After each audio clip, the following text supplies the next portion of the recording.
Bienvenue sur Cardio Online au cours des Journées européennes de 2022.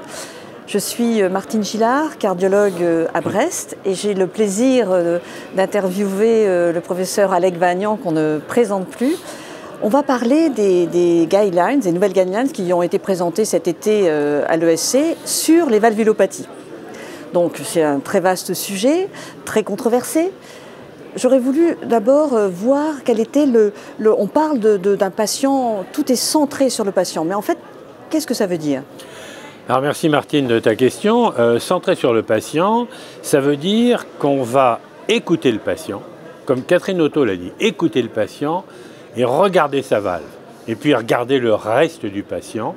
Alors, écouter le patient, c'est très important pour savoir s'il a des symptômes ou pas, etc., etc.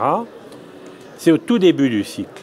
Et puis l'écouter à la fin de notre réflexion médicale pour savoir où il met la barre. À quoi il s'attend, qu'est-ce qui compte pour lui, est-ce qu'il veut vivre, est-ce qu'il veut vivre longtemps, est-ce qu'il veut vivre bien. Et c'est maintenant, on a insisté là-dessus, c'est l'opinion du patient informé est essentielle. Bon, ensuite, on va regarder sa valve. On va écouter sa valve en France, on a encore le stéthoscope, en Angleterre il n'y a plus, mais enfin bon, on écoute sa valve, on essaie de définir, comme l'a dit Alain Carpentier, l'étiologie de la maladie, l'anatomie, les lésions et la dysfonction valvulaire. Voilà un petit peu, donc le patient est au centre du débat. C'est pas parce qu'on est chirurgien qu'il faut opérer tout le monde, c'est pas parce qu'on est interventionnel qu'il faut faire des TAVI à tout le monde, non. Et dans le même ordre d'idées, vous avez énormément insisté sur les centres experts, les centres de valvulopathie. Qu'en est-il en réalité, notamment en France, ou qu'est-ce que l'on veut? Qu'est-ce que l'on veut? On peut le dire. Qu'en est-il? C'est une chose qui est mouvante, je l'espère. Un centre expert, c'est un centre d'abord dans lequel il y a plusieurs catégories de collègues qui ont l'expérience des valvulopathies. Il faut des cliniciens, c'est très important, des échographistes qui connaissent la maladie valvulaire, c'est essentiel, qui puissent guider les interventions quand il y a intervention. Il faut des chirurgiens, il faut des interventionnels, et puis il faut des anesthésistes. Il faut que tous ces gens-là voient beaucoup de malades valvulaires, en aient l'habitude. La seule façon de remplir ce critère, aujourd'hui, c'est des centres médicaux chirurgicaux.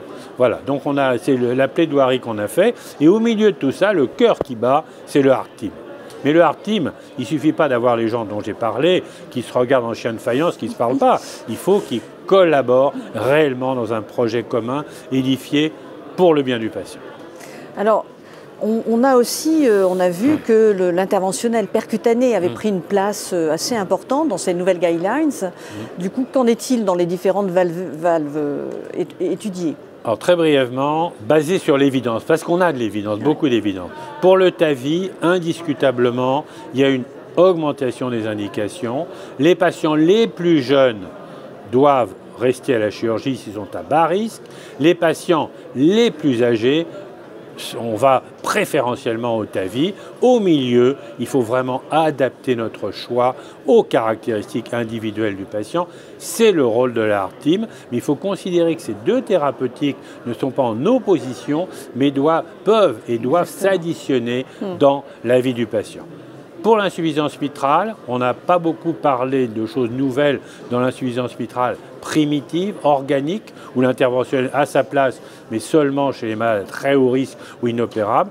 Dans la secondaire, grâce notamment à l'étude MITRA-FR, l'étude COAPT, il y a une place de plus en plus grande pour le cathétérisme interventionnel chez les patients inopérables qui restent symptomatiques sous un traitement médical optimisés et qui ont des caractéristiques qui laissent penser que la procédure va être effective. Et dans ces guidelines européennes, pour la première fois dans des guidelines, on a ouvert la possibilité à faire des interventions tricuspides chez les patients qui sont inopérables et dans des centres qui en ont l'expertise. Mais il y a beaucoup de travail à faire et l'étude randomisée TRI-FR qui commence en France va, une fois de plus, prendre la relève de MITRA-FR, MITRA-HR et montrer que dans notre pays, on peut très bien faire les interventions et on peut aussi les évaluer. Merci beaucoup, Alec. Je pense que tout est très clair. Merci, Martine.